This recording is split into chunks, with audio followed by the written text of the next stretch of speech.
क्या आपको पता है कि 1947 में भारत आखिरकार कैसे आजाद हुआ? क्या यह सिर्फ महात्मा गांधी के आंदोलन की वजह से था या फिर इसके पीछे असली कारण था वर्ल्ड वॉर 2 और ब्रिटेन की आर्थिक बर्बादी?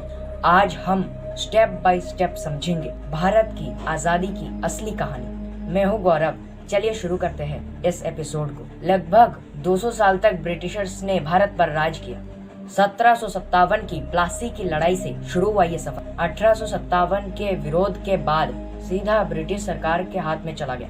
भारत से उन्होंने करोड़ों रुपए की लूट की, हमारे उद्योग चौपट कर दिए और किसानों को मजबूर किया विदेशी माल खरीदने के लिए। 1857 का विरोध पहला बड़ा झटका था ब्रिटिश हुकूमत को। फिर 20वीं सदी में महात्मा गांधी के नेतृत्व में असहयोग आंदोलन, सविनय अवज्ञा आंदोलन और भारत छोड़ो आंदोलन ने आम जनता को जोड़ दी। लेकिन ध्यान रहे, सिर्फ आंदोलनों से अंग्रेज नहीं भागे, असली गेम बदला 1940 के दशक में। 1945 में वर्ल्ड वॉर 2 खत्म हुआ।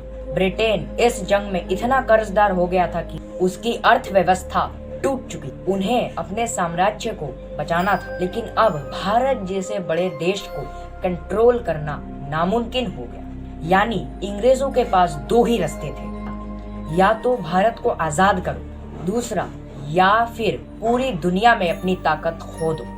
एक और अहम फैक्टर था जी सुभाष चंद्र बोस और उनकी आजाद हिंद फौज। हालांकि उनकी सेना भारत में सीधी जीत हासिल नहीं कर पाई, लेकिन इससे ब्रिटिश आर्मी के भारतीय सिपाहियों का मनोबल बदल गया। ब्रिटेन को डर था कि अगर भारतीय सैनिक ही बगावत कर दे तो राज चलाना नामुमकिन हो जाएगा।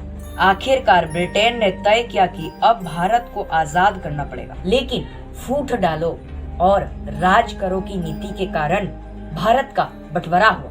भारत और पाकिस्तान के रूप में 14 अगस्त 1947 को और 15 अगस्त 1947 को भारत आजाद हुआ। हाँ, आजादी मिली, लेकिन साथ ही लाखों लोगों की जान चली दंगों और हिंसा में। तो सच्चाई ये है कि भारत एक नेता या एक आंदोलन से आजाद नहीं हुआ, ये कई कारणों का मिला जुला नतीजा था। गांधी जी के जन आंदोलन, नेताजी का प्रभाव, भारतीय सैनिकों का दबाव और सबसे बड़ा ब्रिटेन की कमजोर होती अर्थव्यवस्था। यानी हमारी आजादी एक नेशनल स्ट्रगल थी जिसमें करोड़ों भारतीय ने अपना योगदान दिया। तो अब आप बताइए, आपके हिसाब से भारत की आजादी में सबसे बड़ा कारण क्या था? गांधी जी का आंदोलन या ब्रिटेन की आर्थिक बर्बादी? आप अपनी राय हमें कमेंट्स में जरूर बताएं।